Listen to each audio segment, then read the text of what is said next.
It is the worst nightmare of the Secret Service. An attack on the President of the United States while he's traveling. Hidden beneath this manhole cover is a bomb that went undetected, and it can be triggered remotely. Just seconds from now, the presidential motorcade will be passing over exactly this spot. But this is not the only danger. A few blocks away, there is a second threat. Located in a dimly lit room, a sniper is overlooking the intersection, where the president will soon be. And a little further down the road, a van with tinted windows is parked, close to the blocked-off streets. Inside, a man is preparing a rocket launcher that will soon be aimed at the motorcade. Fortunately, these three scenarios are purely fictional, but they will demonstrate the rigorous effort the Secret Service undertakes to ensure that the president remains secure during travel. While the president is still about 2 minutes away from the manhole cover with the bomb, the first car of the motorcade, the route car, is already driving past this spot. This car, together with the pilot car, ensures that the road is clear of obstructions. The sweepers, which are primarily motorcycles, follow the route car and pilot car and help clear the road ahead. However, they are unable to identify the bomb, and the core of the motorcade, consisting of Secret Service vehicles with the president on board, is approaching. As the president's limousine rolls towards the manhole cover, a person remotely pulls the trigger, and suddenly, nothing happens. The remote trigger didn't work, and that is because of this car, the electronic countermeasure Suburban, one of the most technically impressive vehicles in the motorcade. On its roof, antennas emit radio frequencies that drown out any bomb activation signal. This technique is called barrage jamming, and it essentially works by the antennas emitting such a strong noise signal that other signals simply cannot get through. And so, the motorcade continues undisturbed towards the second threat, the sniper in the window. Located behind the electronic countermeasure Suburban is the president's vehicle, commonly known by its nickname, the Beast. However, you can never be sure in which car the president is, as there are two identical presidential limousines on the road. Following behind are two cars carrying the president's most important security personnel, ready to take action in the event of an attack.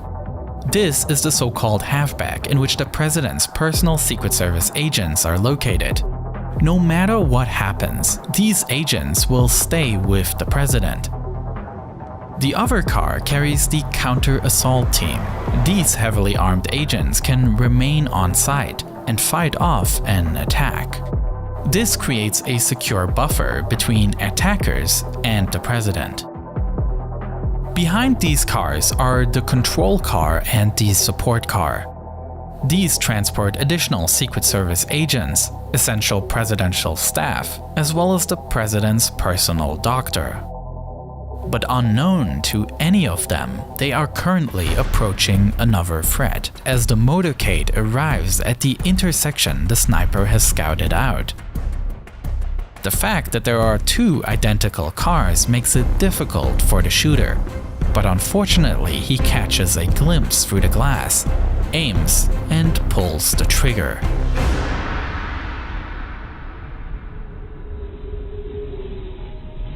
Such a scenario naturally brings back memories of the 1963 assassination of John F. Kennedy, who was shot while driving his motorcade through Dallas. Since that time, the presidential limousine has undergone many changes. Kennedy's car was a specially modified 1961 Lincoln Continental. Unfortunately though, only a few of the adjustments made were related to security improvements. The car was retrofitted with a luxurious heating and air conditioning system, as well as lights, sirens, fire extinguishers, and radio telephones for communication. The car was also extended to include a middle row of jump seats, that can fold away when not in use. In addition, the roof was made to be completely removable, and the cushion on the rear bank where the president sits was raised. Both these modifications were designed to make the president more visible to the public. Unfortunately, it also made him more vulnerable. After Kennedy's assassination, the car was massively rebuilt. A top of bulletproof glass was installed, and the body of the car was now protected with titanium armor. Perhaps somewhat symbolic, the light convertible appearance, representative of a hopeful time, was built up into a tank, set to protect his more divisive successor. Luckily, today's limousine is well prepared for such an attack, and the shot has absolutely no chance of success. The current Beast has been in service since September 2018 and is a completely custom-built vehicle by General Motors. Although visually reminiscent of a sedan, the car was actually built based on a truck platform. This was necessary to support the over 15,000-pound heavy armored vehicle. The interior is hermetically sealed against any form of chemical attack. The tires are able to continue driving even when shot, and the doors are 8 inches thick and equipped with handles that, with the switch of a button, can be electrified in order to prohibit entry to outsiders. Always inside the car, there is a storage of blood of the same blood type as the president. It is a luxury tank designed to withstand any possible threat. But the biggest challenge in our scenario is yet to come, as just 2 blocks away, the van with the rocket launcher prepares to test the car's endurance. Behind the solid core of vehicles directly protecting the president are a few larger vans.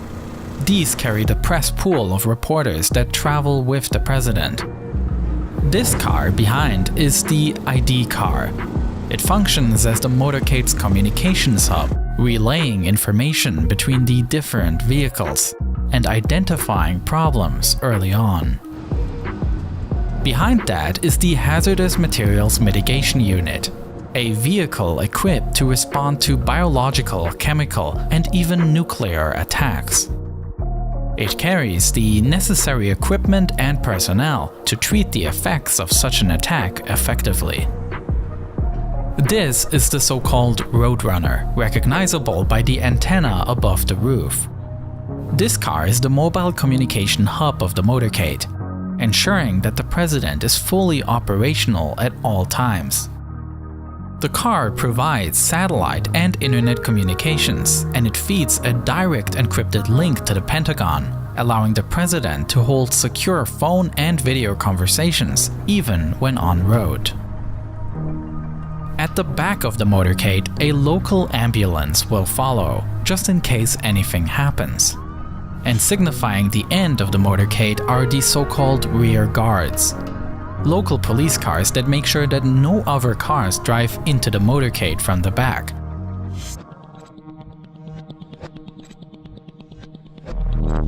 At this point, the presidential limousine arrives at the intersection with the van. Quickly, a man jumps out and aims the rocket launcher directly at the limousine. For this case, the presidential limousines and the electronic countermeasure vehicle are equipped with smoke grenades. As soon as they are triggered, the cars disappear in the smoke, preventing a clear line of sight. This so-called infrared smoke screen is composed in such a way that it conceals the heat signature of objects. That means that even more complex guided missiles would not succeed in tracking the target. Meanwhile, the beast flees the scene. The presidential motorcade is a highly thought-through system. Although the enormous number of cars may seem a bit arbitrary at first glance, a closer look reveals that the different vehicles all fulfill different tasks and together function as a White House on wheels. Though it's probably fair to say that besides justified security concerns, there's also some element of projecting power at play here.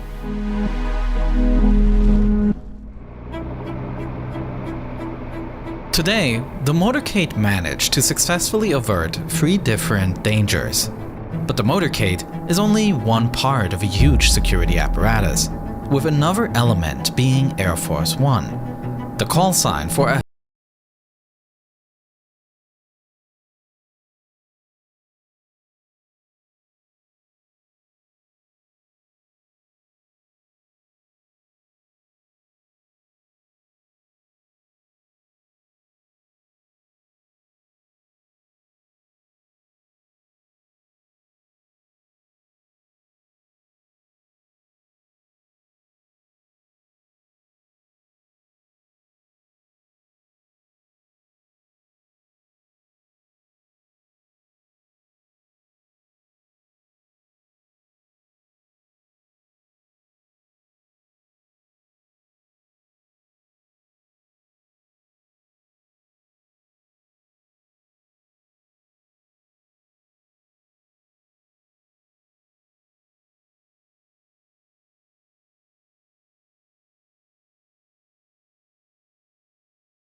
and shows, then this December we are offering a very special gift card with which you can gift someone Nebula access for a lifetime.